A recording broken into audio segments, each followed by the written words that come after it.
एक राजनीतिक नवजागरण की जो लहर आई थी, जिसमें वैकल्पिक राजनीति के बीज छिपे हुए थे, जहाँ से कुछ अच्छा हो सकता था,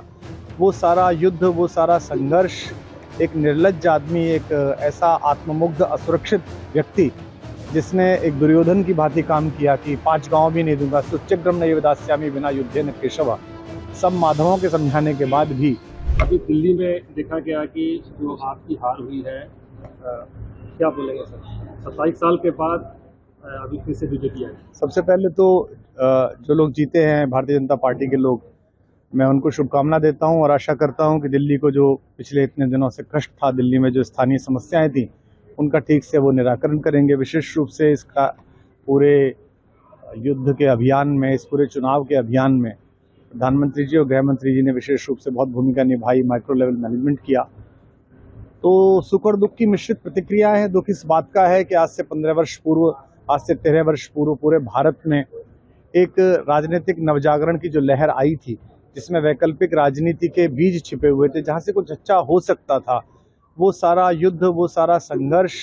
एक निर्लज्ज आदमी, एक ऐसा आत्ममुग्ध असुरक्षित व्यक्ति जिसने एक दुर्योधन की भांति काम किया कि 5 गांव भी नहीं दूंगा, सुच्यग्रम नैव दास्यामि विना युद्धेन केशव, सब माधवों के समझाने के बाद भी उसके कारण ये पतन हुआ। और मैं ऐसा मानता हूं कि इस महासमर में केवल अभी ये पहली हार है।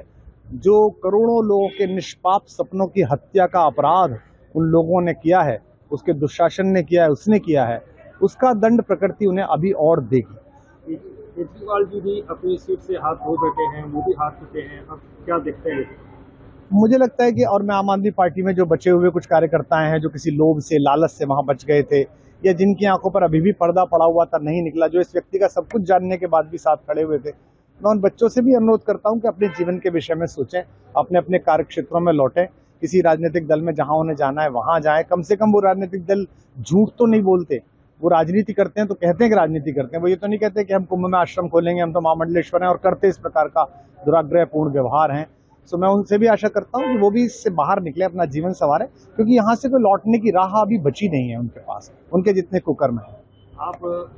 जब से इसकी स्थापना हुई है पार्टी की, तब से इनके साथ थे, अब इस तरह की स्थिति है, क्या बोलते हैं? देखिए, मैं तो मेरी राजनीतिक टिप्पणी करने का कोई वो भी नहीं है। मैं तो केवल ये है कि आज का दिन एक ऐसा दिन है जो मेरे जैसे असंख्य करोड़ों, मैं तो फिर भी लोकप्रिय हूँ, ईश्वर की कृपा है, भगवान राघवेंद्र सरकार की कृपा है कि जनता प्रेम करती है, भगवान माधव की कृपा है कि जनता प्रेम करती है। लेकिन असंख्य बच्चे, असंख्य युवा, असंख्य बूढ़ों जिन्होंने सोचा था कि भ्रष्टाचार मुक्त भारत बनेगा, जिन्होंने आशाएं पैदा की थी, वो मित्र हंता व्यक्ति, गुरु हंता व्यक्ति, पारिवारिक मर्यादा तोड़ने वाला व्यक्ति, वो बच्ची जिसने 17 साल 18 साल की आयु में अपना जीवन पूरा उसके चरणों में सौंप दिया, काम करते रहे, उसे अपने घर बुला के पिटवाने वाला व्यक्ति, उसको अपने पाप कर्मों का फल मिला है। इसमें उन सब के प्रति मेरी सहानुभूति है जिन्होंने अपना जीवन, अपना समय बर्बाद किया। बहुत धन्यवाद।